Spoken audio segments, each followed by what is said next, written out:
Today on the LA Food Podcast, controversy in Hollywood as news breaks that Elon Musk, yes, that Elon Musk, has tapped beloved LA chef Eric Greenspan to helm his upcoming Tesla-themed diner on Santa Monica Boulevard. Is Chef Greenspan's choice to take the job in any way defensible, or is he just another DOGE bag? Father Sal and I dig into the news and the backlash to make sense of it all. Plus, the James Beard Awards announced their nominees, including 5 SoCal establishments. LA Tacos Taco Badness got underway with one notable absence. And in Chef's Kiss Big Miss, we tackle revolving restaurants, gullible pastry chefs, and a list of rules for modern dining. As always, please consider leaving us a rating or review wherever you listen to podcasts. I'm your host, Lucas Servodio, and without further ado, it's time to chat out.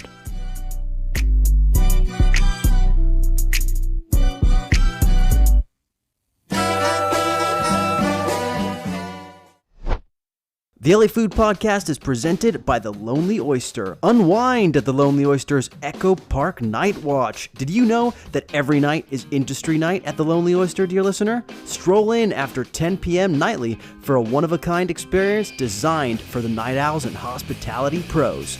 Indulge in $12 handshake cocktails, expertly crafted liquid chef concoctions, delicious late-night hot bites, and chef's choice dozen oysters. More than just a place to unwind, The Lonely Oyster warmly welcomes industry professionals, providing a space where like-minded individuals can connect, relax, and enjoy the camaraderie that comes with the late-night scene. Whether you're looking to kick back after a long shift or simply enjoy the vibrant atmosphere, late night at The Lonely Oyster is the perfect rendezvous for those who appreciate good company and great food and drinks. Don't miss this nightly affair and let the good times roll at The Lonely Oyster.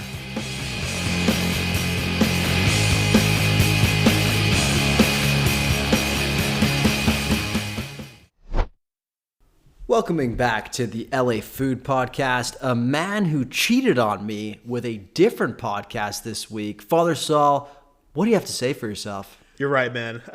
For the record, I came clean up front. Wasn't trying to hide. I made no statements on Instagram about it. Just owned up to you one-on-one in person. It was a blast, man. I went on compliments to the chef. I spoke to our friend Nancy about the latest episode of Last Chance Kitchen and this very strong new season of Top Chef. Honestly, man, I'll say was so much better than you. Oh my God, it was like I got to talk about Top Chef, a topic I actually like. I was happy. It was low commitment, 15 minutes. Like if you're my wife, they're the mistress, man. So they're more interesting, but you love me more? Like what is that analogy? Oh no, I don't love you more. I tolerate you more. It's kind of like coming back to the doldrums of the hard, difficult realities of the LA food landscape after my fling with just a Top Chef centric podcast, enjoying the thing I really am here for, which is food television. Yeah. Well, good to know. Hey, maybe if Bits mysteriously disappears one day, we'll know who was responsible. I would never. The dream is I'm just a recurring guest on Compliments of the Chef, and I slowly just like distance myself from you. Phase out. Emotionally, yeah. Personally, emotionally, yeah. I just forget you over time. On an unrelated note, dear listener, if you know anybody who would like to be a co-host of the LA Food Podcast, we are accepting applications. Look, Father Sal, any good eats lately? The thing I'm most into right now, holy basil. On a real holy basil kick. I think I've told you about this, maybe texted you about it before. Yeah. You know how I get into like lunch kicks? Like if I find a lunch I like and then I just have to eat that lunch all the time. The Wagyu beef pod grapau at holy basil, hitting these days. Big fan. I also went back to Tacos Guelaguetza, the taco stand in Pavilions right next to us. Introduced Emily. She's a huge fan. So. Oh, she liked it? Yeah. She's like, this is going to be a go-to lunch for her now, too. So, yeah, no, just nothing too crazy and new. Just a couple old standbys that are just making me happy these days. Good. Okay, good to hear. Well, since I last saw you, I spent some time at Pizza Expo in your favorite city, Las Vegas. Can you first tell listeners why you have such a strong disdain for Las Vegas? Where do we begin? Literally, like, look, I understand the purpose of Vegas. We spent 2 years in a row visiting Vegas with my sister for her birthday. Once was to go see a comedy show. John Mulaney was performing right after he got out of rehab. Unrelated. Yeah. I don't know why I didn't need to throw that fact in there.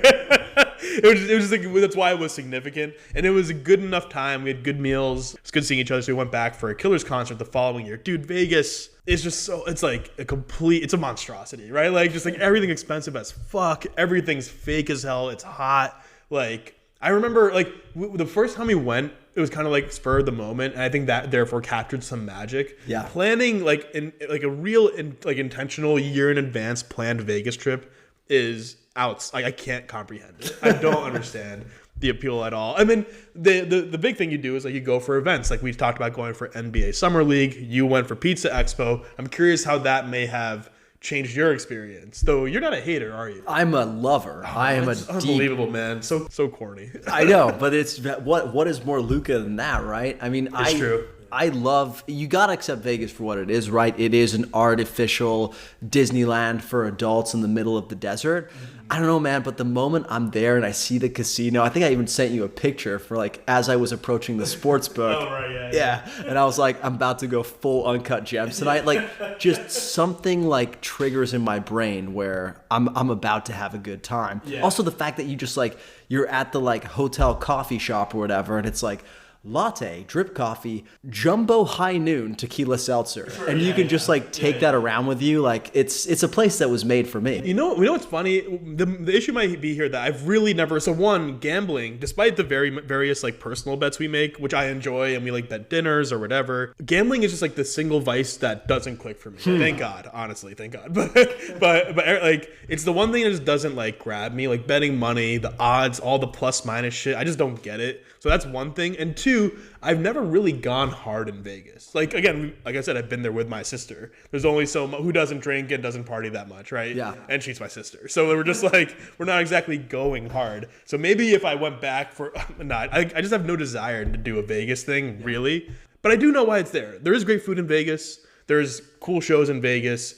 There are pizza expos apparently in Vegas. What did you eat? What did you learn? I ate a lot of pizza. So yeah, I was with Chef Daniele Uditi for Pizza Expo, and it was honestly like fantastic time. But I think one of the coolest things was seeing what a huge presence Los Angeles had in that room. And maybe it's just because like confirmation bias, like I knew the Los Angeles people, so every time I saw them, I would sort of light up, go over and say hi.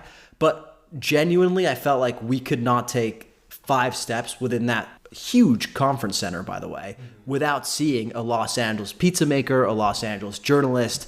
Jen Harris was there. Karen Palmer was there. Like, LA really showed out for this. And, you know, on top of that, it's not a coincidence that D-Town Pizzeria actually took home 2 awards. They won the competition because it's, you know, Pizza Expo is like where a bunch of vendors go and like showcase their products, right?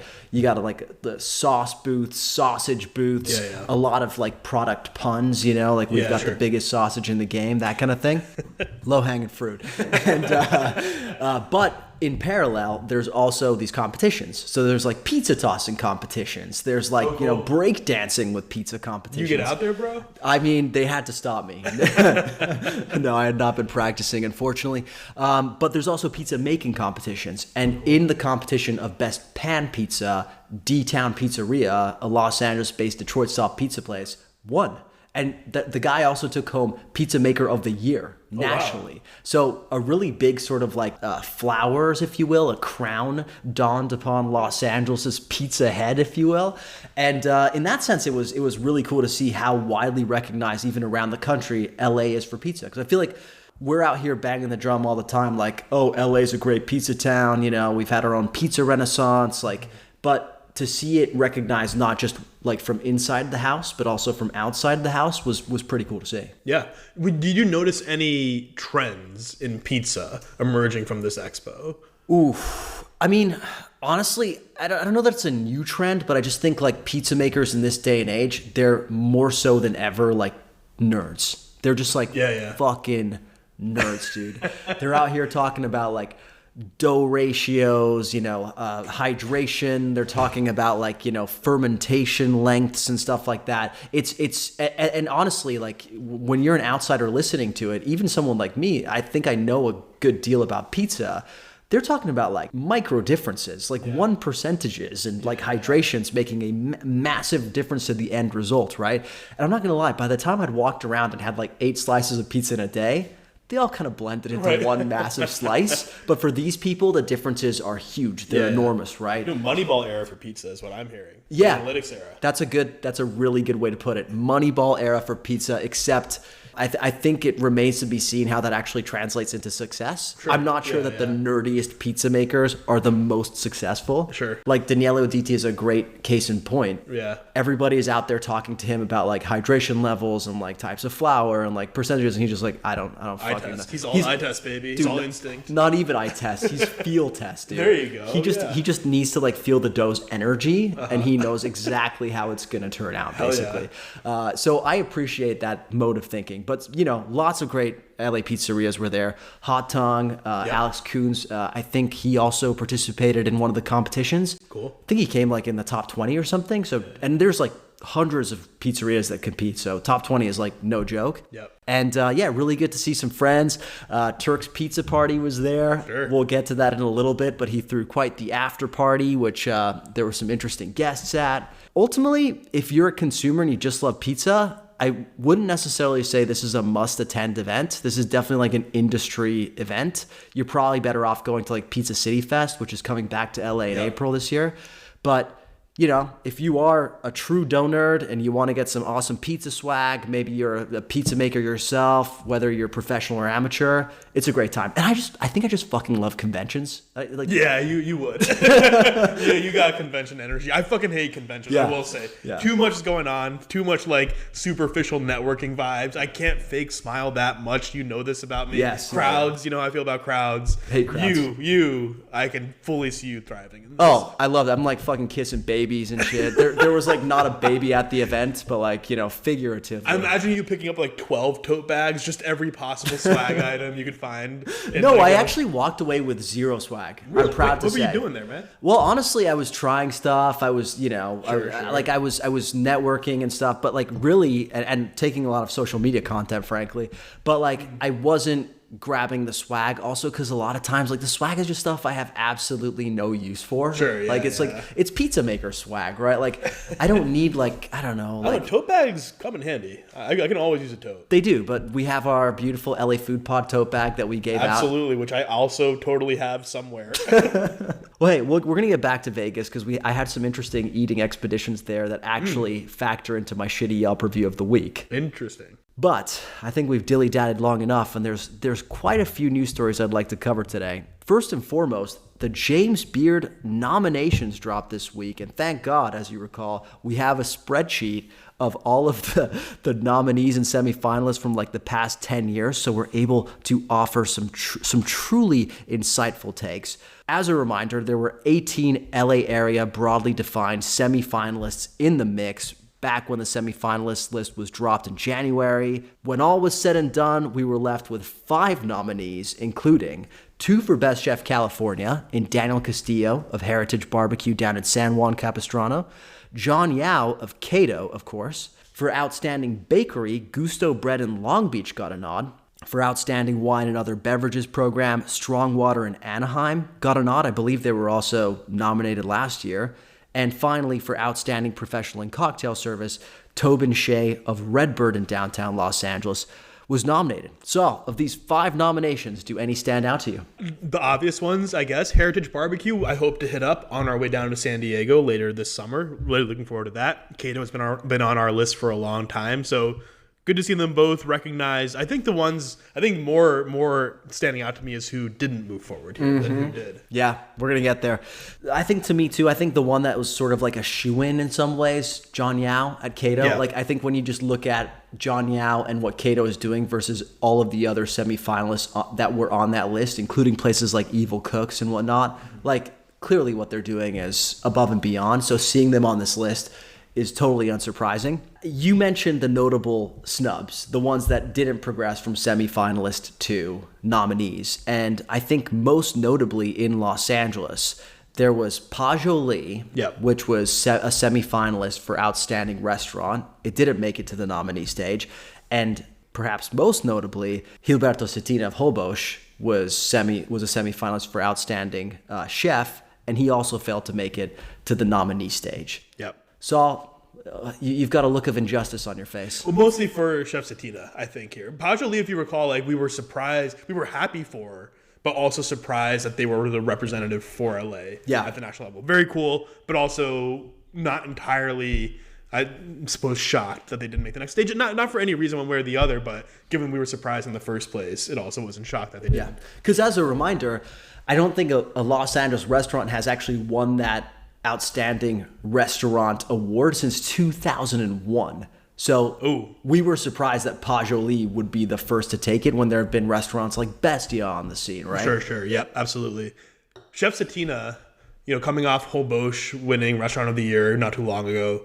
LA Times Restaurant. LA Times Restaurant of the Year. That's right, to be clear. I felt like and also this like the continued recognition for Holbox from Michelin and others. I think Chef Satina's profile has remained steady and growing as over the past few years, and it seemed like a good window. Like, I'm surprised he did not at the very least make nominee, right? He may not have won this year, but I'm surprised he didn't make the next stage. Yeah, you know what though? Looking at our spreadsheet, it does seem like there is a tendency for an Oscars type thing to happen where people are listed as semifinalists again and again before progressing to that nominee stage.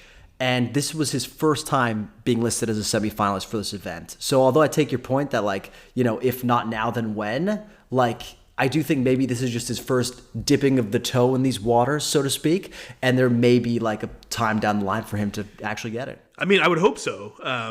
But I feel like that's more, correct me if I'm wrong, that feels like it might be more true for like the regional awards, where you typically have the same top tier of restaurants with 1 or 2 or 3 new entrants each year. And so in that context, you get a couple repeats before you make it in. The national level, it's like, I mean, how do they even do this? I mean, we know how they do this to an extent, but like, how do you even narrow down from a national level? And I would imagine that hype, momentum, that moment of recognition really makes a difference just for like getting you like over the line. And so I would have hoped that this year, again, not to say it's over or whatever, that he can move forward in another time, but would have hoped to see it this year and hope he still at least makes nominee next year then too. Yeah. Who knows? I mean, you're right. It does seem to happen more for the regional awards than for Outstanding Chef. But, I don't know. He's been consistently finding ways to innovate and bring Holbox to the next level that I just don't think he's going to be resting on his laurels anytime soon. And for that reason, I could totally see him, making a comeback and getting this nomination again in future years. Let's talk about big picture for a while. Zeroing in on the Best Chef California category, LA area restaurants did a little bit better than they did in 2024. I think last year, only one LA area restaurant advanced to the nominee phase. I'm forgetting which one that even is. Couillard? Couillard, of course. Which one? Of course. But back in 2023, Los Angeles actually had 4 of the 5 spots. This year, we've got 2 of the 5 spots, especially if you count San Juan Capistrano, which for the purposes of this particular discussion, we are counting as Los Angeles. I mean, look, you could read this one of 2 ways. This is a downward trend, like in terms of Los Angeles snagging fewer spots than they did a couple years ago, or you could read it as this is more spots than last year. And given the state of Los Angeles' restaurant community, especially with everything going on, including the strikes, this is a pretty good turnout for Southern California. Yeah, I don't know. Just year over year, I don't mark these trends. Like if you go back, I think 2022, it looks like was the last time LA had a Santa Monica and LA restaurant then. So we had 2 representatives in 2022. Since otherwise beyond that, 3 to 4 nominees each year over year. So I wouldn't really say even having 2 this year will be a trend or an indication of the year's performance one way or the other. It would be a trend if 5 years in a row we only see 2 restaurants recognized in the nominee stage, which kind of for the record has sort of happened to San Francisco for the most part over the last decade since about 2016. So that to me speaks to a stagnation or a curtailing interest in the food scene in the city. 1 year, no, I'm not. That isn't. I don't think it says too much about food in Southern California yet. Well, I think San Francisco seems to be on an upward trend though, because they have multiple nominees this year. So, I mean, and you're talking about curtailing interest in the city. I mean, it doesn't seem like it. They've got some interesting things happening. Well, I mean, like compared to last year, I see one Oakland restaurant. I don't know where Calistoga is, but that's like wine country area. Like okay, so Napa we go Valley. in the zone, right? So if we count that, I actually won't count Napa Valley as San Francisco, but if we count Oakland, of course, one restaurant. Before that, I think no restaurants. Before that, one Oakland restaurant. This is 2022 now. Going back to 2019, one San Francisco restaurant. Going back to 2018, one San Francisco restaurant. Even back to 2017, only two. So I think there was, and in that time, LA is represented 4 or 5 times at the nominee stage, right? So it's a real trend. Now, 1 year of LA kind of having 2 nominees. Again, 1 year over year just doesn't mean that much to me, right? But you know one trend that I do think is interesting? So this is the second year in a row now that we've sort of mentioned like San Juan Capistrano and Anaheim. Sure. And in our discussions, we're talking about like, we're counting them as LA restaurants. I think a couple weeks ago, we were talking about how like the costs of doing business in LA are going to make it so restaurants, notable restaurants, are going to start expanding outside city limits. And we joked about having a 3 Michelin star meal in Palmdale. Yeah. Dude, it's already happening. Yeah, absolutely. And it makes total economic sense, right? And I think and hope it's an interesting trend generally, right? Yeah. Like we want great restaurants in our cities, in LA, in San Diego, in San Francisco. But we also want it to be possible for great food to happen anywhere. Yeah. And I hope for a variety of reasons. I wonder, like, I'm almost surprised this hasn't happened more, because you would think the democratization of information from the internet and from food blogs and from Yelp or whatever would make it easier and easier to find restaurants not in big cities, right? Yeah. That's the opportunity where in the past, if you don't get 3 New York Times stars, you're not going to make it into like the bigger scene. Nowadays, it should theoretically be possible to be found wherever you are, which means that you can do great food wherever you are. Yeah. All right, well, that's enough for the James Beard Awards. I think we'll pick it up again in June when the actual awards happen, and I think we may have some pretty interesting coverage angles. And that's shade at you, Saul, because you always like to make fun of how we always do the same things when it comes to awards. Well, I'm looking forward to the new angles, baby. If you need, I can flip this around. I can go full on in the bag for James Beard. How about that? What if I become a full on? I love that. Just be like the most important foundation. Yeah, I'm an institutionalist, just fully. United Nations. Fuck them. What have they ever done? All right, moving on to other awards. LA Taco has launched its 2025 Taco Madness competition. It's basically their like March Madness style competition where taquerias face off against each other in basically public votes, all the way to the Sweet 16, Final Four, etc., etc. 64 taquerias are currently battling it out in the first round. There have been 8 upsets already, with some heavy hitters being knocked out of the competition, including Brothers Cousins, Detroit, Machine, El Russo, Teddy's Red Tacos, and Evil Cooks, which was beat by your darling Simone, the Morisco's truck that now operates in Highland Park. So let me start with this. Do you care about Taco Madness more or less than you care about the James Beard Awards? Well, I see them as fundamentally different things. As I've said before, Taco Madness is something I see as a popularity contest, which still matters for identifying great food. We talked about we should go back to this. Remember when we talked about our ideal award being like 30% popularity from the eaters, 30% industry insiders, like other chefs and other restaurant staff, and then 30% critics and media. Yeah, it's like Metacritic. Exactly. So is that what Metacritic does? I didn't know that. Well, no, I think Metacritic just pulls together all of the sort of like sources of criticism, including ones that come more from the public and ones that come more from reviews, to sort of amalgamate into something which is supposed to be wholly representative. Got it. Yeah. So then yes, Metacritic. So it's not like I care more or less. I care more in that now that I live in LA, I want to go. I look at the full field that's in Taco Madness, and I'm like, let's fucking go. I want to go eat all this stuff. Yeah. It's kind of fun to see upsets happen. I'm personally supportive of the Simone Evil Cooks update.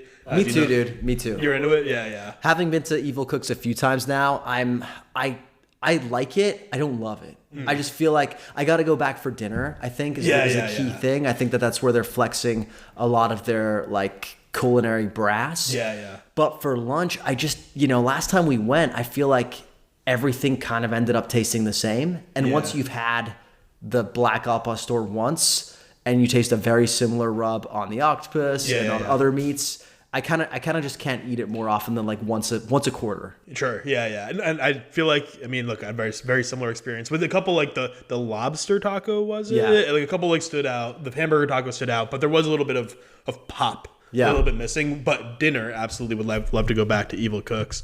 Of these, I've had El Russo, I've had Detroit, I've had Teddy's Red Tacos, had Evil Cooks. I have not voted in Taco Madness yet. Wow. I want to be. You're shirking your duty? I mean, look, I'm not a fully informed voter. I haven't etten all the food yet. That's never stopped you before. Fair enough. But look, Taco Madness versus a U.S. election. What's more important? Make America healthy again. Okay. Any of these Oh no, this is kind of the big deal when it comes to LA Taco Madness this year that I thought was a big deal. Yeah. 3-time champions, Via's Tacos, which by the way just opened a new Marisco's concept in Highland Park. Did see this. They were asked to sit out of the competition this year. How do you feel about that? Is that how it went down? They were asked to sit out? I mean, I think that's the only way it could have gone down. You think Victor is like, nah, we're not doing this year. Well, I just saw that the comment from LA Taco was they're retiring their jerseys into the rafters, right? Yeah. 3-time champion, therefore a legend. It's similar to the World's 50 Best, right? Where if you're number one, you can't be considered for the next year. You do wonder if there hadn't been the drama over Via's Tacos last year. The Bill Esparza drama? The Bill Esparza drama that we saw last year. Part of which, and I don't think we disagree with this, was around like the kind of campaigning, the stumping for Taco Madness. Astroturfing a little bit. I wonder if that came into consideration. So I doubt that came into consideration from the LA Taco side, because based on the post that Javier Cabral put out in the wake of Bill Esparza Villa's Gate, it was incredibly apparent that not only does Javier Cabral not give a fuck what Bill Esparza thinks, he actually holds immense disdain for the man. So I actually think that had zero influence on why they were asked to sit out. That said, I could totally see the fact that it's become increasingly clear over the last 4 years that Villas knows how to play this game. Mm-hmm. That they were sort of like, look, you've won it 3 times. I'm sure it was a very delicate messaging exercise where they had to like reach out like, yo, what up, champs? You guys are just unbeatable. Let's give somebody else the crown. What do you say, boys? Well, I feel like, I don't know Victor personally, but I feel like you would have been amenable to the message where it's like, hey, you guys are on the top. You know you're on the top. Why don't we give a chance for someone else to get some shine and attention? Yeah, I think that's exactly what happened. But I doubt that it was Victor that was like, I'm going to sit this one out this year. Fair. But we don't know actually what went down, right? All we know is that they're not a part of it. People were asking why. LA Taco responded in the comments saying they're hanging up their jersey, and Villa's confirmed in the comments that they are sitting this one out and they're happy to give somebody else a shot. That's all we know. Who do you think should win in the absence of Villa? I mean, I'll tell you who I think will win, because as we know, this is about who knows how to play the game. And I think we saw for a couple years in a row that Tacos Los Cholos really knows how to. They were up there. And they won this 2 years ago, actually. And they did it by doing exactly what Villas does, a.k.a. aggressive campaigning. Right. So I have no reason to believe they're not going to do that again.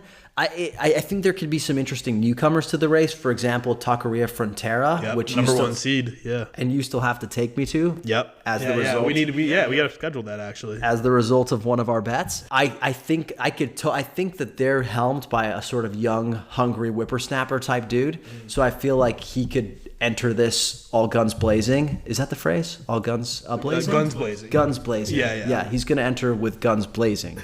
And he could mount an aggressive campaign. So it remains to be seen. But there's definitely some interesting things. Who would you like to win it, like spiritually? It'd be cool for a newcomer like Frontera. I don't know. Like I said, I got my boys in Simon. Is Tacos really gets on this? No, dude. Nobody knows about them. Well, maybe I don't want them on it. Keep it selfish, right? Keep it to myself. No, I don't know. Sonora Town, always a fan. I don't have a favorite here. I just like all these tacos. For me, it's much more about like Holbosch getting the prize in the absence of a James Beard recognition from here on out. But no, I don't have a favorite here.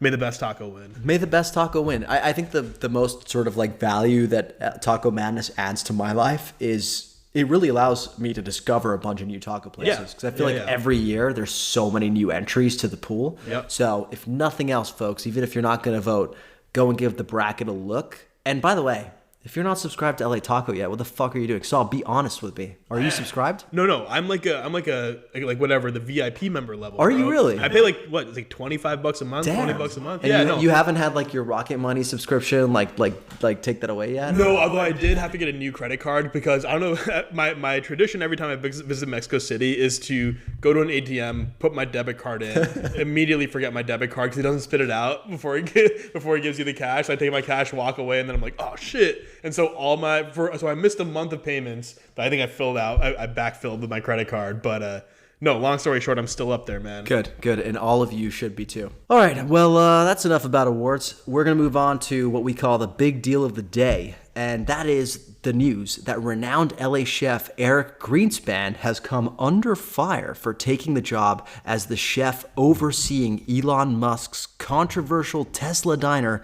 in Hollywood. The LA Times' Stephanie Brageau and Noah Goldberg report that Greenspan will be the chef de cuisine at the new diner set to open on Santa Monica Boulevard, according to a post on X by Sawyer Merritt, a self-identified Tesla investor. When asked, Greenspan declined to comment or confirm his involvement in the project. All he said to the Times was, "I'm not sure there's that much to talk about." Elon Musk, however, the man himself, seemed to confirm the news when he responded to Sawyer Merritt's post with an emphatic, "It will be cool." Greenspan has been facing a moderate amount of backlash over the news, as has another figure associated with the diner, Bill Chait, a serial restaurateur who at one point seemed to be behind every notable restaurant in the city, including Bestia, Petty Cash, a lot of these big restaurants that opened in like the mid-2010s. So, did you have any preconceptions about Chef Greenspan before reading this news? Had you ever even heard of him? Maybe the name had like come across in an article or something, but no preconceived notions. I will say, just to be like, in the article it claims that it's because Greenspan is frequently a restaurant consultant, it's unclear whether he will be a consultant on the menu or actually head chef. I want to be clear about that we still don't know. But no, I had no impressions. So I will say, he's actually been a guest on this podcast, if you recall. I don't listen to you, bro. I know you definitely didn't listen to this episode, but this was the episode where we interviewed chefs at Coachella. Oh, interesting. Because one thing that Chef Greenspan has been like very well known for in the last few years is starting ghost kitchen concepts. Yep. And he started a few very successful ones, but he was introducing a couple new ones at Coachella last year, and I caught up with him about it. And I gotta say, one of the nicest guys I've ever met. Yeah. First of all, like, he is pretty famous when it comes to chefhood. Like, everybody in LA knows him. He's been on many TV shows. He was probably like one of the hottest celebrity chefs for a hot minute in like the late 2000s, early 2010s. Mm-hmm. But he could not be nicer. Like, he was so he had no idea who the fuck I was, really, you know. Right. And he was just very generous with his time in terms of like letting me try stuff, wanting me to really understand the vision behind what he was trying to do. And he genuinely seemed passionate about what he was trying to do, right? So I honestly have had nothing but really positive interactions with Chef Greenspan. Yep. So when I saw he was attached to this and I saw the backlash he was getting, it definitely took me aback a little bit. Yeah. I will say, I kind of don't begrudge him at all. Oh, yeah. There's a hot take. Well, I guess so, but like the main reason being this. Given Chef Greenspan's interest in ghost kitchens, and he's done work with like influencers like Mr. Beast in the past, consulting, it sounds like, to me this is very consistent with his interests in the industry, which may be something like trying to explore partnerships with influencers and technologists and stuff like that, and push the boundary of new and different ways to model restaurants, right? Part of the idea here is that it's, I think, a restaurant diner plus a drive-in theater, and Tesla owners can charge their cars, right? And so when you say it like that, it's look, do I think it's gonna work? I don't know. I don't know. I maybe wouldn't bet on it, but sounds like such a joke when you put it like that. Yeah, it really kind of does. I mean, like the brand is tainted. I mean, let's be very honest about it. We know that from the behavior of its CEO, and I think the backlash of the brand more generally. So I understand why people are like, why are you part of a project to bolster this person forward if they disagree with his political views? But in terms of like I don't even see Chef Eric as necessarily selling out here. Okay, there's two different takes. Right. But yeah, which are so it's sort of like there's a few things you can begrudge him for, right? It's one, selling out, and two, like doing something morally reprehensible by getting in bed with someone who's widely considered, not widely considered, but at least on one part of the political spectrum, considered to be a Nazi. Right. Yeah. So yeah, I cannot begrudge him and do not begrudge him for quote unquote selling out. For working for the man, I have my judgments of that. Yeah. That's you probably wouldn't do it. I'm guessing. I would not do it. I just had to get that out there to make sure that there were no moral, gray areas. But I do think I was going to ask you this, like, what is the case for taking this job, right? And I think you've made it, right? Essentially, I guess so. The thing is this: the case, like I said, is for Chef Greenspan to continue this apparent interest in kind of, like I said, new either technological models or business models or whatever in the restaurant industry. We have no idea what the idea is beyond like the whatever. Like it's almost like a club for Tesla owners, right? Yeah. It's kind of the vibe. He wants to do that. Like it doesn't seem inconsistent to me, is what I will say. No, for him to do that. And actually, so one of the pieces of backlash he's received is from this I want to say food journalist, I think is his title, but forgive me if it's not. I believe his name is Joe Rosenthal. Mm-hmm. He's posted on social media basically like this GIF of one of Chef Eric's products is New School cheese, which is actually the high quality American cheese in the wonderful Benjamin burger, which we had not so long ago. Yeah. But he basically posted a version of that said, instead of New School cheese, old school bigotry, and in the comments was talking about how this is consistent with what Chef Eric, in his view, has done in the past, which was to work with Prince Street Pizza. And I'm not sure if you recall. I do recall. Yeah. Prince Street Pizza had some pretty bad allegations of racism at their New York store. Mm-hmm. They've done some work to clean up their image since then, but certainly it's still very much associated with their brand. Chef Eric Greenspan chose to work with them regardless, and when Joe Rosenthal approached him about it, Chef Eric basically, I think, kind of dismissed it laughing, right? Laughed it off. Yeah, so it's I don't want to say it's consistent for him to sort of look beyond these moral quandaries to do work, right? But the man has a history of getting the bag. Yeah, it's really getting the bag. I also would call it consistent. I don't know anything about Chef Eric's personal views or whatever. It seems like he's it's business over politics. Yeah, at the very least, right? Sure. At the very least, he's I don't care what these people are doing in their free time. I don't care what who's signing my paycheck does. Yeah, I'm about the work and the bag. Well, I'm really glad you brought that up, actually, because Chef Eric wasn't alone in coming under fire for aligning himself with Elon Musk and the diner, because in a similar piece that came out last week in the New York Times, Walter Mansky of Republique fame was asked what he thought about the diner, and his quote was, "It sounds exciting," said the chef Walter Mansky, who owns Republique in Los Angeles with his wife Margarita. And referencing Margarita, he said, "She told me the other day that she wants to buy a Tesla, so I can tell you what side she's on." Mm-hmm. This caused a lot of backlash, and it actually pushed them to put out a statement on Instagram explaining that this wasn't meant to be a political statement, et cetera, et cetera. I bring this up to say, it seems that the days of being able to argue that politics and business are separate are somewhat over. Well, wait, hold on. We said that back in 2016 too, right? This is a cycle where we literally worked on this. I can say I remember working on this back in the day where after the first Trump had been elected for the first time, there was a lot of pushback against brands that would associate with him, or even who wouldn't call him out, right? Yeah. Or say where they stood on political issues. And then I think we're seeing kind of there's this swaying back and forth of how much people look to companies. I think in this case, because of the very direct tie between a person who I'll say I do not have a high opinion or of. Let's just say a person who's in the government doing questionable things. Yeah. Very, very much so. I mean, legitimately, one could say a person who's causing legitimate harm to people and havoc, measurable at the least. Havoc. Yeah. Havoc and harm to people's lives. I think you can fairly, I think, factually say that. that working for that person's business, I think the thing that made him famous, I think the tie between the moral act and the business in that case is like this. Yeah. Right. It's like side by side versus like did your brand put out a statement on Black History Month? Yeah. Right? It's like not quite the same, like the same thing. In this case, funny enough, like so the Manskys make the statement and then take it back. Apologize, take it back. However, you really like they know what they're doing because the statement is, "I can tell you what side she's on." Well, and then he was like, "Oh yeah, she's on the side of electric vehicles." Right? Yeah, exactly. Like no, bro. Which, I don't know. I don't know how. Maybe it's like a very very. It's a statement made maybe with a lack of awareness of public sentiment and whatever. At the time, people do love the brand, right? There are people who love the brand. Like you can't.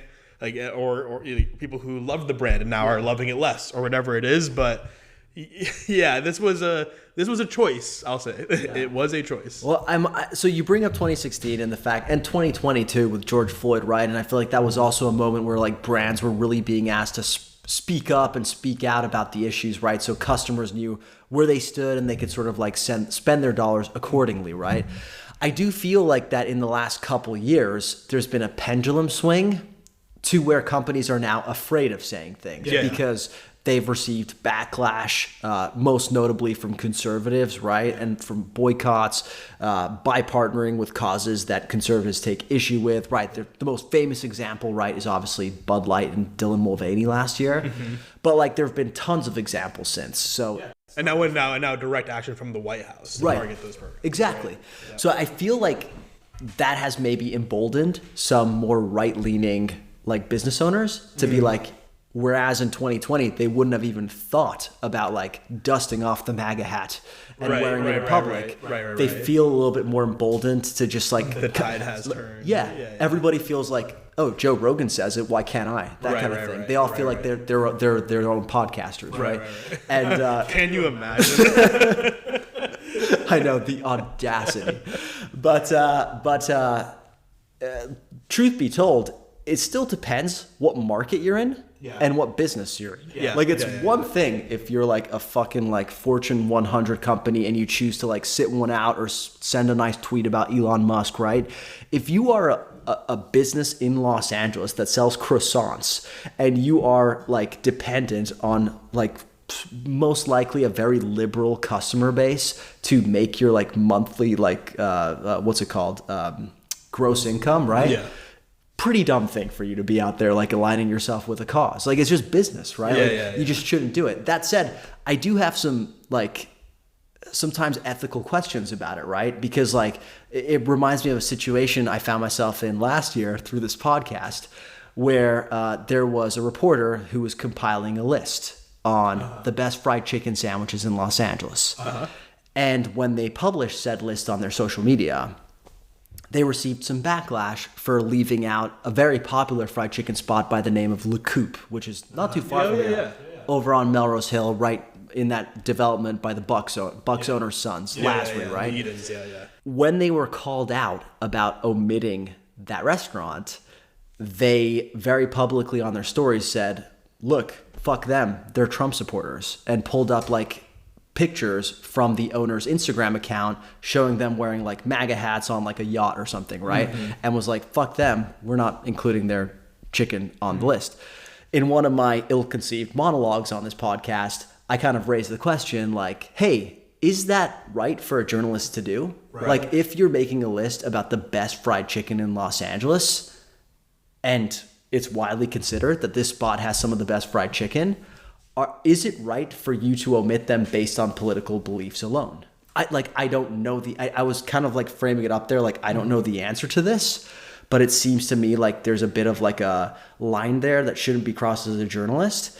Dude, I got angry DMs blocked on all social media accounts by this journalist for saying that, right? Like, so it elicits very strong reactions in people, but I still don't really know where that line is. It seems, well, in the case of a journalist doing it, it seems very clear. Well, I don't know how you would say it exactly, but you could be like, hey, restaurants who have shown little regard for workers or immigrants in the city have been omitted from this list, right? You could just like something like that. I look forward to being blocked by him now. But Love you assume it's a man. Sorry, by them. So I don't know where the line. Like, look, in this case, Tesla CEO has taken a very strong and aggressive, and I would say very, in my opinion, harmful role in American politics. Yeah. He's also decided to open a Tesla diner in LA, right? Let's see if I don't think it's going to particularly work. I will say I don't think so. I don't know how many Tesla drivers are like, I'll chill and watch a movie in my car. Maybe they do feel that way. Maybe they don't. I will say, Chef Greenspan, watch out, because if this doesn't go well, I won't expect this. I wouldn't expect this dude to have your back on it not working out. But otherwise, like, it's just like, first of all, we're totally fucking good. I was going to ask you that. That was going to be my last question. Are we going to this? Neither of us have Teslas. Ironically, to be very clear, I've never given this man money. I don't really want to. Have you never? Pretty sure. PayPal? I never really was a PayPal. I did have an account, but I never was a PayPal user. Really? Yeah. And obviously, donating to the Trump campaign doesn't count. That doesn't go directly to his wallet. Right. Yeah.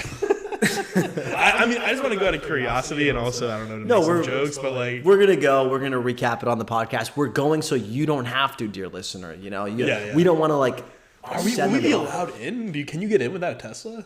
It's a good question, actually. We know people with Teslas. Oh, we do? Yeah. I didn't know that. I mean, I don't want to dox them here, but we certainly know people with Teslas, so we can borrow Teslas. Find our way in, yeah. All right, look, that's a topic I find really interesting. Is like, how do you navigate politics as a business owner? And I feel like you should be entitled to your own beliefs, but you just got to be prepared for that. I think is the question. Even the example you gave of the list and with LeCoupe, I think is the more interesting example. This is a direct extension of a particular political brand. Like, it is. Yeah. Like, it's a direct extension from the dude who's like co-signing the hiring of the chef on Twitter, right, or whatever. So that's a little bit more direct to me than like an example of, hey, we know these people have a particular viewpoint that we disagree with. What does that mean for, I don't know, including them on our lists or essentially recommending them, right? Recommending the restaurant. Yeah. So what I'm hearing is boycott Eric Greenspan? That is not what I said. All right, Sal. Well, I think we've done enough today, but are you ready for a quick round of Chef's Kiss Big Miss? Absolutely. Let's fucking go. Netflix documentary Con Mum follows the tragic story of British pastry chef Graham Hornigold, who was defrauded to the tune of more than £300,000 by a woman claiming to be his long-lost mother. So, is Graham falling for this woman's ploy a chef's kiss or a big miss for the overall pastry and baking community, which I know you already have a low opinion of? I have not seen the show yet. I really want. I know. I thought I was. Did I text you about it? You did. You were like, we have to watch Con Mum. That's why I watched it last night. Really? No, I haven't even bothered yet. I've been watching too much Top Chef, honestly. Taking up all my time. But wow, you really are cheating on me. Yeah, fully. I mean, I just pretend this is compliments to the chef as I'm talking. No, this is really sad, obviously. I could make a cheap joke at the expense of bakers everywhere, but I feel like I've done them enough grief recently. Yeah.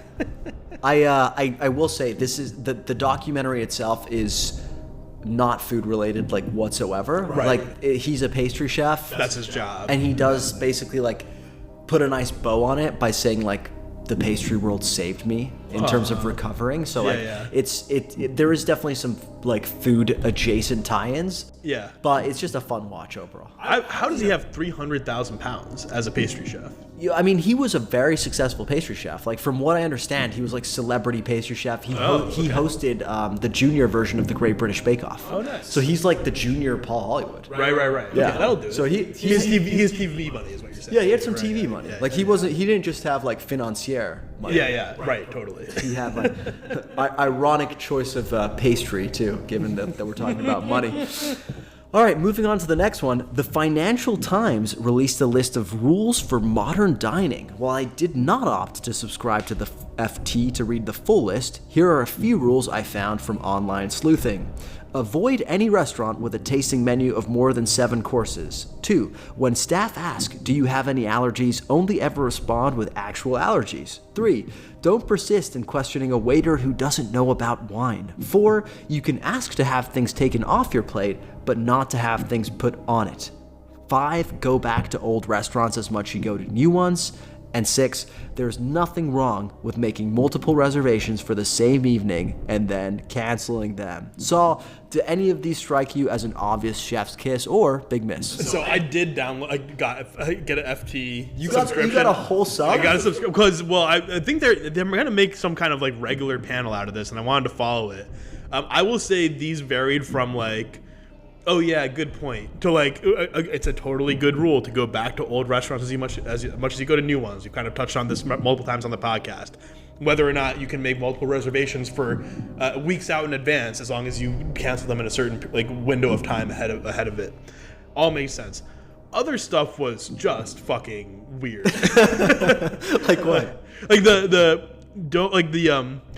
only like when the waiter asks, "Do you have any allergies?" Only respond with an actual allergy. No, is that a thing that happens? That's a good one, because that is the moment where people are like, "I'm gluten free," or like, yes, or they respond with like, broccoli gives me gas or whatever, and like they just want to avoid certain things, but they're asking like for like saving life purposes.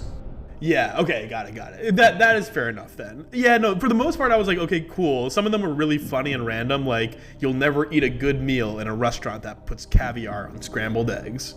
That seems false. That seems wrong, right? Yeah. Never eat somewhere with both hispy cabbage and Korean fried chicken on the menu. Okay, I don't think these are real rules. That seemed like very specific to one dining experience. Beware restaurants that list producers at the front of the menu rather than the back. Yeah, I'm not sure why either. Yeah. This seems like definitely like one person's personal problems making it into an entire list. Kind of, yeah. One of them is your dining companions should have a say in what you order. Not that they should order for you, but like the etiquette has changed. Like, no, I don't know. I see that there's just like there seem to be like a lot of personal problems. Yeah. More so than like general rules. The reservation one is interesting because I actually think it's fucked up to make multiple reservations, and I do it sometimes, especially during travel, but like I never feel good about it. It's like when on my face when I read it, I was like, oh no, you can't do that. But when I read through, it's like, okay, look, if you're planning, like literally, I was planning a trip for my family for like 8 people, like in December of last year. I made reservations at multiple spots early on, like August, September, as soon as they were available, so that I could float the options to the group of people and be like, hey, are people good with this? And then you just have to, you have to like cancel as soon as possible. Yeah. That makes sense. So you're locking down the spot, but you're also giving the restaurant as much time as possible to refill that spot. And also it's a specific scenario, I think for large groups in particular, where people may have different preferences that you don't know, right? Yeah, you just check with, like that's a particular environment where it might work out. Look, I enjoyed reading the article. There was like some random stuff in it, and stuff I think is like entirely silly, and some which are like, sure, fair enough. So I'm hearing like a tepid chef's kiss? Sure, I'll give that. You gave me like 8 different things to respond, chef's kiss or big miss to, so I don't know. Fair enough. All right, moving on to the next one. According to Noah Galutin or Gallatin, I'm not sure how to pronounce it, the best burger and martini in the city can be found at Horses. Saul, having just accompanied me to the Benjamin, do you think Noah's shout is a chef's kiss or a big miss? I don't know because I haven't had the burger and martini at Horses. So we got to go do that, and then I can comment on this. What do you feel though? What is your gut telling you? I would be impressed if Horses is better than the Benjamin. Yeah, you liked it. I like the Benjamin a lot. Especially the burger martini combo. Yeah, like just everything about the experience, the vibe, the quality of the burger, the quality of martini. Yeah, it was a complete experience to me. I was like, I could totally see myself coming back and doing this like once a month. So I remember that was like a pretty like magical burger night we had. Yeah. Because we went to Le Bourg at Tabula Rasa, and then right after we were like, we still have a ton of time before my wife and your girlfriend want us back home for the evening. So let's go have another burger. And so we went to the Benjamin, and back to back, I probably had the 2 best burgers I've had on my entire burger journey so far. And you also agreed that they were fantastic, and you are notably a tough person to please when it comes to anything, but burgers especially. I mean, like, I walked away from the Benjamin being like, nothing can ever top this. Of course, then some people got in my ear and I started second guessing myself. Man, this is at LA Pizza Fest. Yeah, Pizza Expo. A couple people said like, yeah, it was fine, it was solid. Do you want to know what the biggest critiques were? You can tell me if they're bullshit. Yeah. One was too rare. I can understand that. I was reminded how rare it was when I saw the video, but it's intentional. It's part of the design of the burger. I don't mind it, and like it does not bother me. I understand why people have like preferences that are not that. Another one was just problems with the other dishes on the menu. We only tried one other dish on the menu, so they did say that the fries were kind of stale, which I don't think was our problem. No, I did not notice that. Yeah. And then the final was like a little weirded out by the windowless room. Yeah. So this is interesting. Basically, every single thing you just named was actually not a critique really of the burger. It was a meat preference, a meat temperature preference, a vibe preference, and a broader menu critique. Right? Yeah. That's why you stand your ground, bro. Yeah. Trust your own instincts. I docked it a couple points. Wow. You can't. Come on. But it wasn't. It honestly wasn't based on their critiques. It was based on reflecting on the meal, comparing it to the other burgers I had. I ended up at a 93%. That's really high. I think that's pretty good. Yeah. I gave LeBurg 94. I know. Controversial. I just think looking back on it, LeBurg made more of a lasting impression. I will say, looking back, I think I agree. Okay. In my head, I'm thinking more like I can go eat the Benjamin whenever. It's literally like 3 blocks down the street from me. Yeah.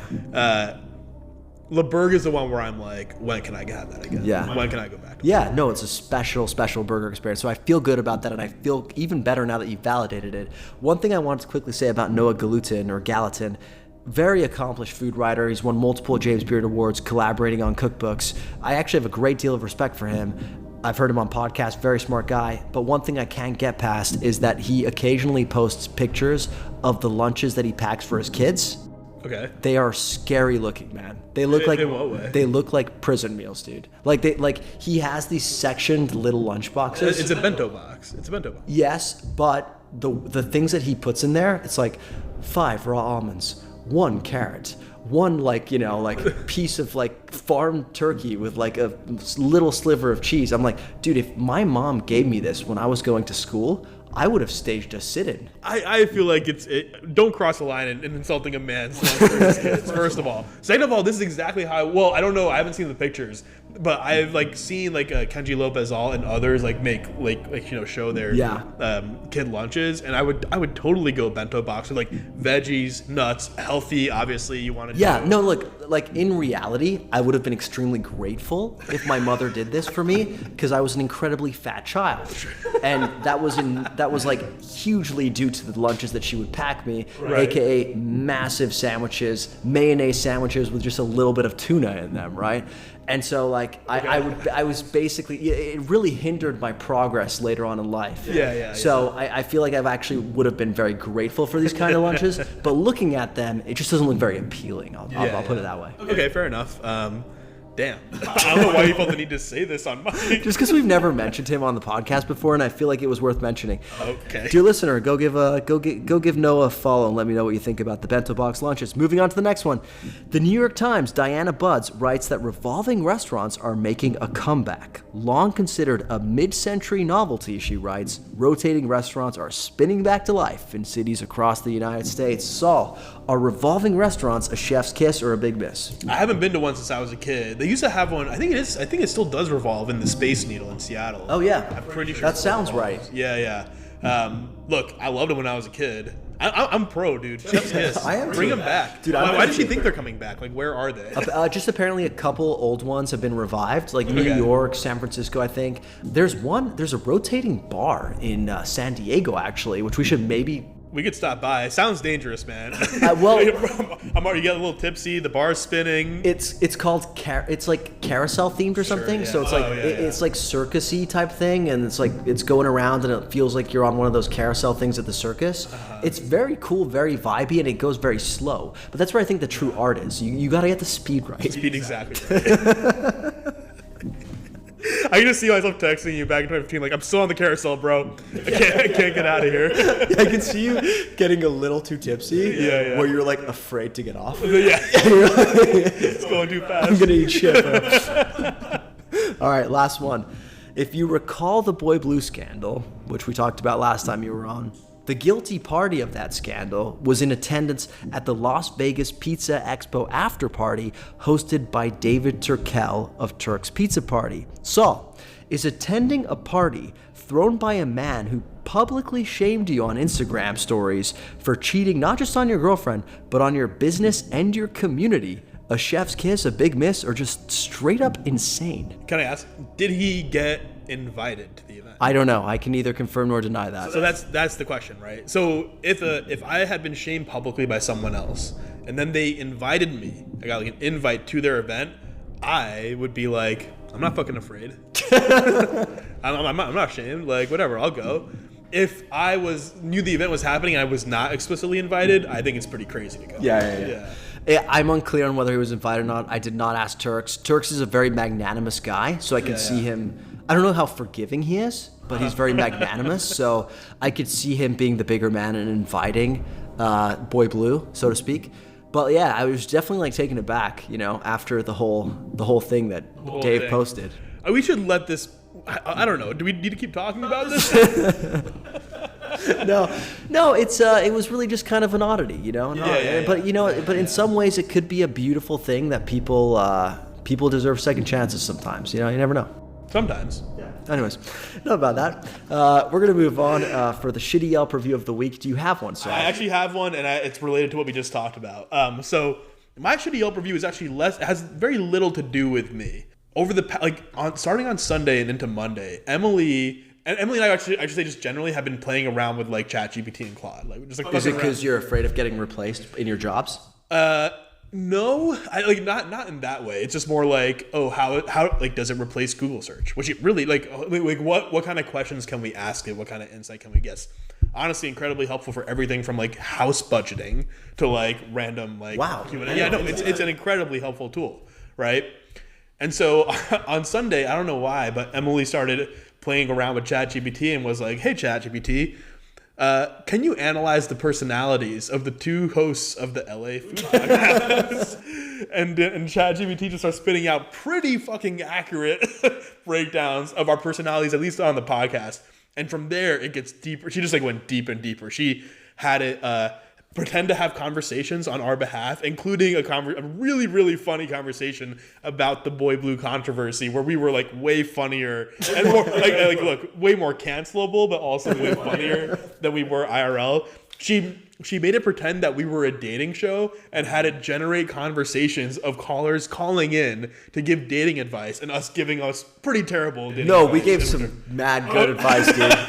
Pretty insane advice. And then more like... Can we quickly say what the advice was? Wait, I see if I can pull it off. One of them, again, this is all made up. This technology is fucking crazy. All made up. But the caller was like, "Hey, my boyfriend stays in touch with his ex and like they still text each other. Is that good or bad?" I feel like you should post the conversation because it's so funny. And we're like we sound like two like shock jockeys on the radio or whatever, where we're just like, "Oh my god, disaster, yeah. Bro! Can you believe it?" But I think the advice my character gave was eventually you should text both your boyfriend and her ex a screenshot of their conversations and just caption it, "What are we?"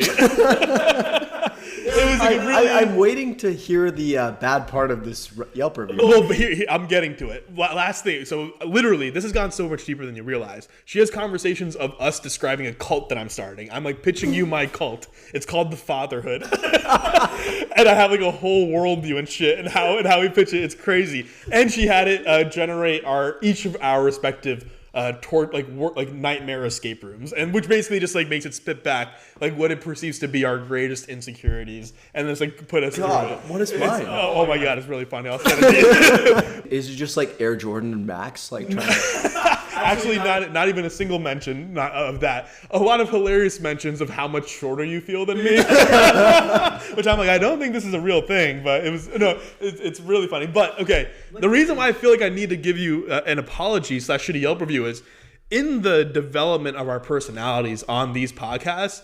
It's basically you being like an enthusiast, like, hey Saul, what do you think of this? And me just fucking insulting the shit, like being such a dick to you. I literally, I just roast you constantly and seem like a terrible friend in the eyes of AI. Yeah, well, it's like. So one of the scripts was Luca goes, welcome back to the LA Food Pod. This is when we're a dating show, LA Food Pod, the show where we take your fragile relationships and run them through a wood chipper. And then that's you. And then I say, and where Luca spends an hour proving that his ancestors should have been bullied harder. I'm just like constantly a dick to you. And I think I'm like, whoa. AI analyzed all of our conversations on the podcast and was like, you know what this dynamic is? Luca trying his best and Saul just shitting on him. So I think that's why it's popular. Yeah, probably. So anyway, I took a look in the mirror, AI style. So is this an apology? It's not really, but it isn't anything. I just kind of want to talk about this because it was funny. But you can give me a shitty Yelp review for being apparently a bully to you in public. I'll give you a solid 3 stars because if I'm being honest, I kind of like it. Yeah, I know you do. Yeah. That's the key. That's why we work. Yeah, that's why we work. That's hilarious. I honestly think we should just hand over the reins to ChatGPT. It's so much better than us. Yeah. Well, dear listener, maybe if you subscribe to our Patreon, we'll publish everything there. We don't even have a Patreon, but maybe this is why we started. There you go. All right, my shitty Yelp review. So I mentioned I went to Pizza Expo with Daniele Oditi, and I just assume you're going to Pizza Expo with a chef. Like, he is going to have dinner locked down, right? Like, either it's going to be people he knows, either it's going to be like places that he wants to check out. He's going to have reservations made months in advance. The dude texts me like 2 days before we head out and is like, where are we eating? What the fuck do you mean where are we eating? I thought you already did all this. So I like panic make a couple reservations. The first night I made a reservation at one of my old standbys, which I think we took you to, Lotus of Siam. Yes. Thai restaurant off the strip. We go there. He fucking loves it. Great success, right? Second night, I kind of thought it would be fun. We were staying at the Aria to go to Carbone. Sure. Carbone, famous Italian-American restaurant, right? Mario Carbone. Daniele had never been, and I thought it would be fun to take him. He was like, yeah, I'm down. Let's go. Like, it'll be good research for me too, just like seeing what is out there in terms of popular Italian food. So we go to Carbone, and, overall, we have like the experience you'd expect of 2 Italian guys going to this like Italian-American restaurant, right? Some like judgy, condescending. Yes, some judgy, condescending, but also a lot of like surprised. This is kind of good, It's like that kind of thing. To the point where like we ordered a ton of food, we ate it all, and I think like overall, like had some like nitpicky critiques and stuff like that, but like overall had like a pretty decent meal, right? Or so I thought. Because then after the meal, we had a super late reservation. It was like 10:30 p.m. or something in Vegas. We had like got a couple drinks beforehand. And I was like ready to pass out. Couple crazy days at Pizza Expo, and I'm heading back to the room. And Daniele goes, "You know what, man? I think I need to like walk off this meal." So I'm like, "Okay, cool, go for it." So he goes for a walk around the casino. I go up to the room. I get a text from him about 45 minutes later that says, "Are you up?" And I was like, "Yes." "Are you okay?" He's like, I just threw up all over the casino floor. Oh my God. Dude was walking around the casino floor of the Aria and felt so sick following Carbone that he had to stop in the middle of the casino and chunder everywhere in front of 2 old ladies playing the slots. Oh no. And he did it like a champ, but it came back up to the room, felt sick all night, and I feel like it was I felt kind of responsible because I took him to Carbone. I feel like what's more responsible? You said 10:30 was the dinner? Yeah.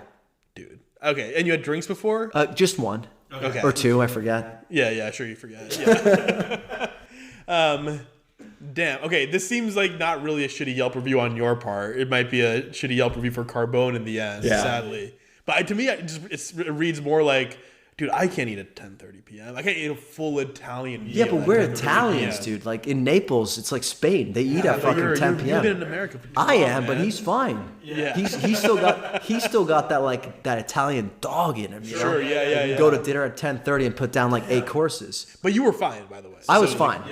Like spiritually a little bankrupt, but I was fine. I read it more as a ate too much situation. It had to have been. Yeah. It had to have been. Yeah. Shit happens. You can't you can't own everyone's experience. This like reminds me of like when I went to Mexico City and people were complaining about how many courses were at Quinto Neal, and I'm like, and they were so full. Oh, you're so full. Get over it, buddy. Like, it's fine. It's fine. Get over it, buddy. Well, so I think we've done more than enough today. This was our first time recording in person at your house. How do you think it went? Yeah, I enjoyed it. Like a little weird at first, but then we eased in. We got into it. All right, the high noons helped. Well, as always, buddy, as only I say, and only I say, good job by you. All right.